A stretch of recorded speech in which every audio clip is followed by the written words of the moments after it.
Do something smart. Okay. Wait a minute. Groovy. And cut! Oh, hi there. My name is Prostetnik Vogon Jeffs, and in this video, I'm going to be talking about, oh man. What was I going to be talking about?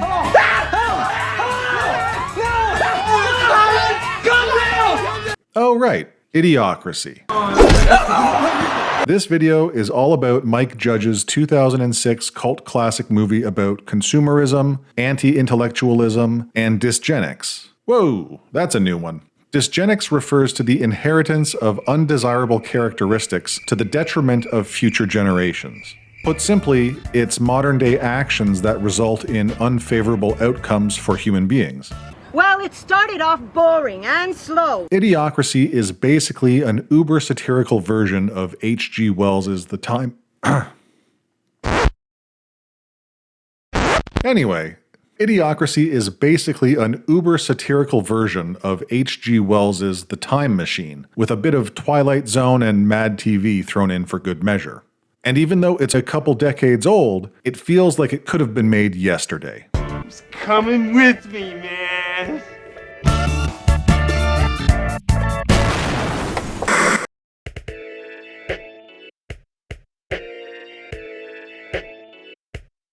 Directed and written by Mike Judge, Idiocracy stars Luke Wilson, Maya Rudolph, Dax Shepard, and Terry Crews. The movie bombed at the box office with a global take of $500,000 on a budget of $2.4 million. Most likely due to 20th Century Fox pulling support for it because of the way it lampooned advertisers like Starbucks and Fuddruckers. Regardless, Idiocracy has become a cult hit with its condemnation of modern commercialism. And speaking of commercialism, this video is brought to you by Rondo, the Thirst Mutilator.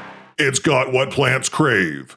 It's got electrolytes. What are electrolytes? Do you even know? It's what they used to make Brondo. This movie is awesome, and I'm going to spoil the shit out of it. Alright,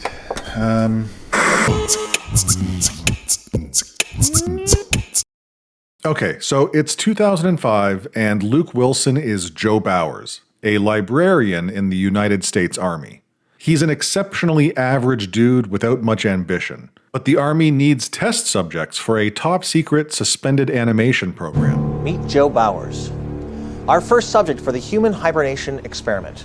We will be able to save our best men, frozen in their prime, for use when they are needed most.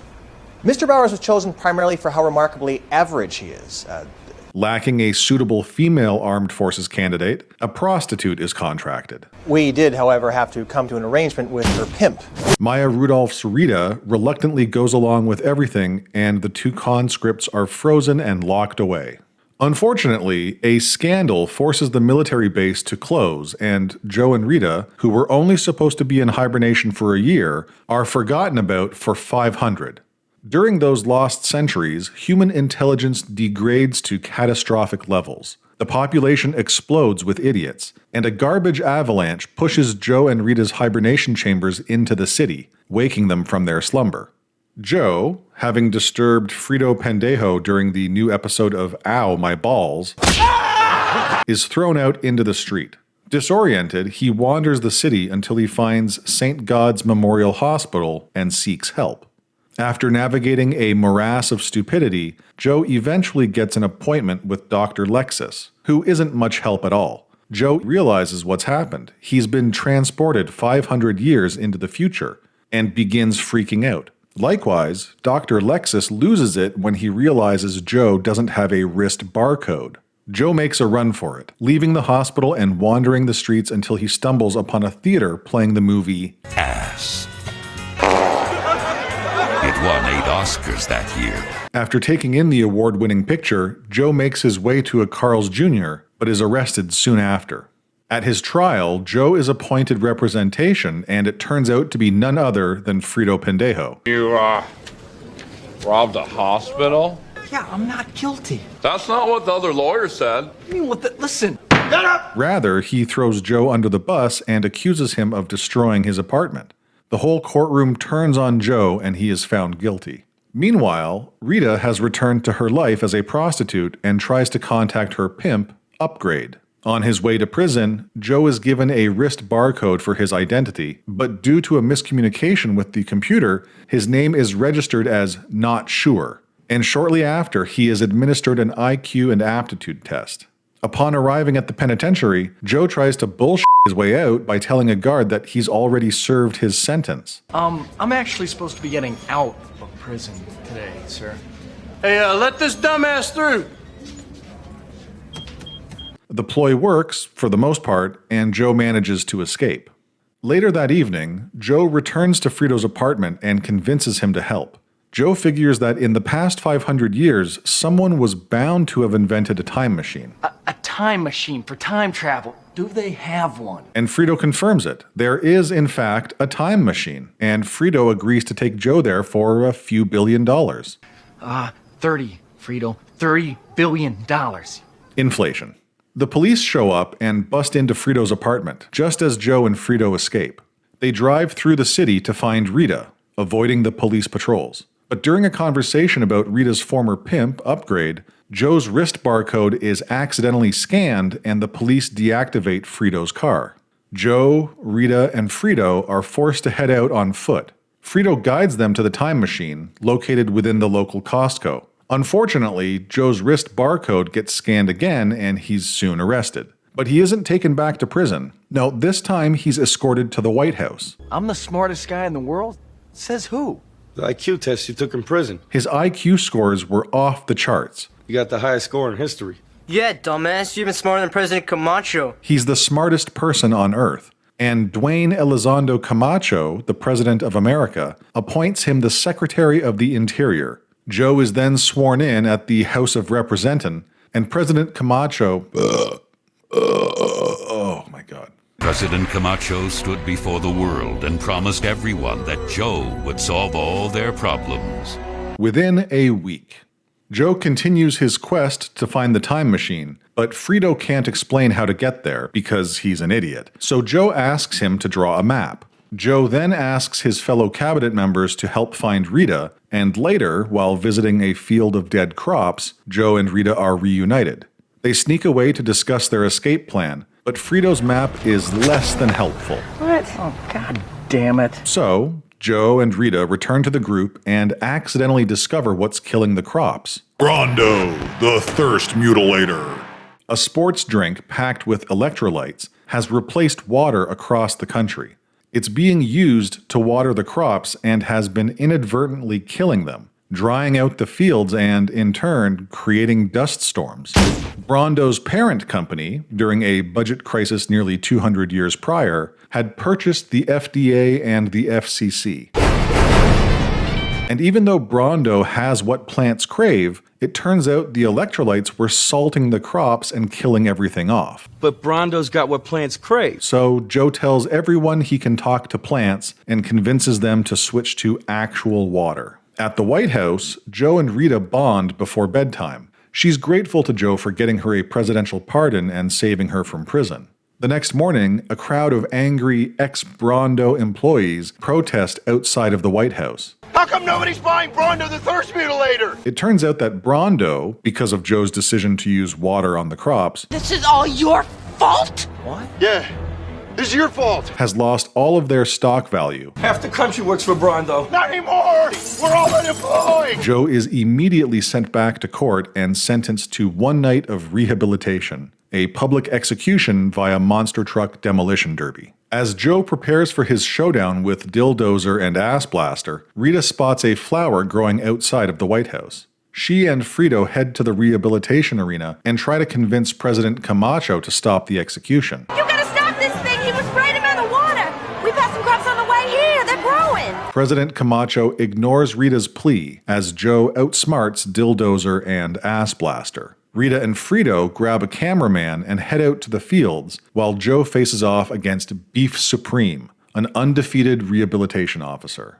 Just when things couldn't get any worse for Joe, Rita and her crew broadcast the growing crops to the entire stadium.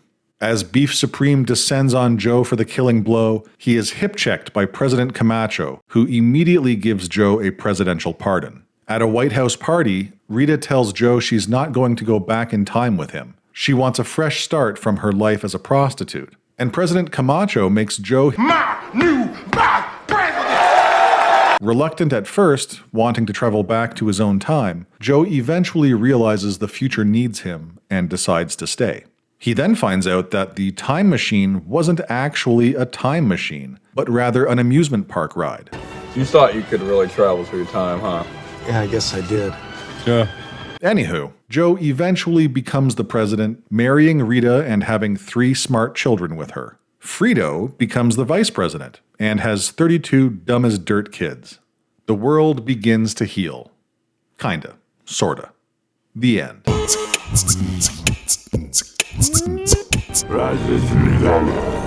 I'm not here to blow smoke up anyone's ass. Really? Idiocracy has its fair share of problems. It is by no means a masterpiece in terms of artistic or technical proficiencies. How f***ing dare you! The cinematography is passable, at best, and the acting is a bit rough, even for this type of movie.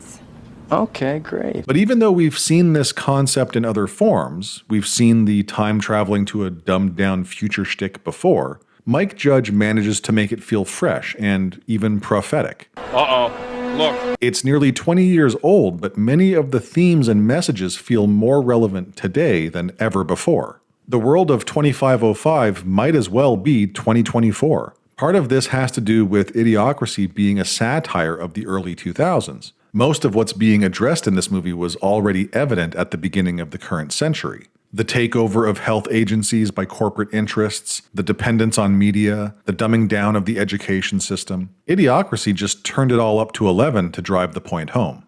The messaging behind the story is so good that we don't even mind that other aspects of the film aren't as strong. Character and plot development are weak, but present.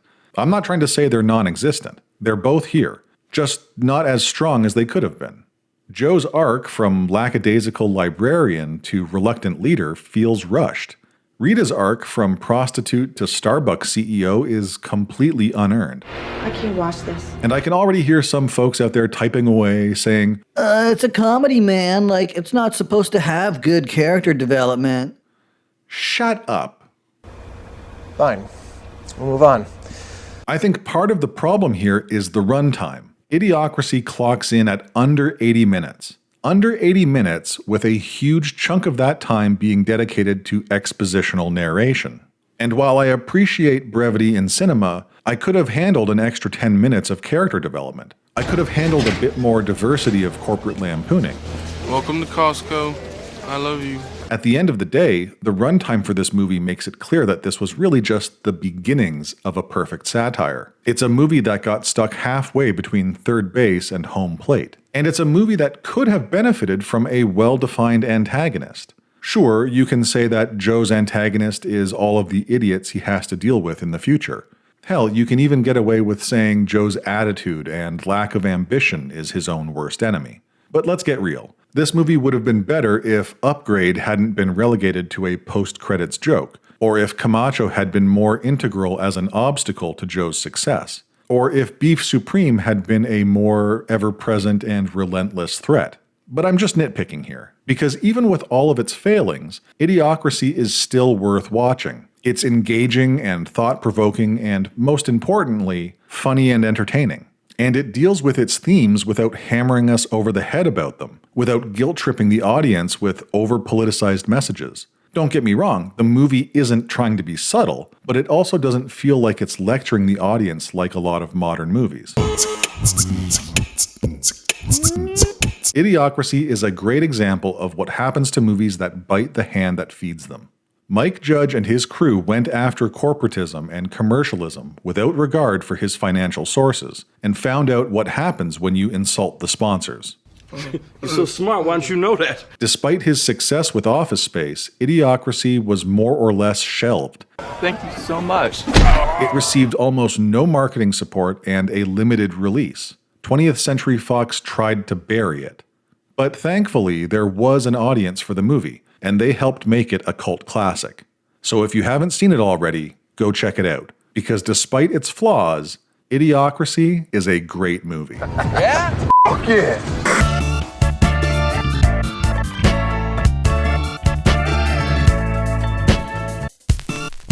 Don't forget to like and subscribe. We still got all these problems. You're just gonna have to solve them yourselves. How? You know, like we did with the crops. Hey, I know. Let's put toilet water on it. Huh? Yeah. Rondo, the Thirst Mutilator.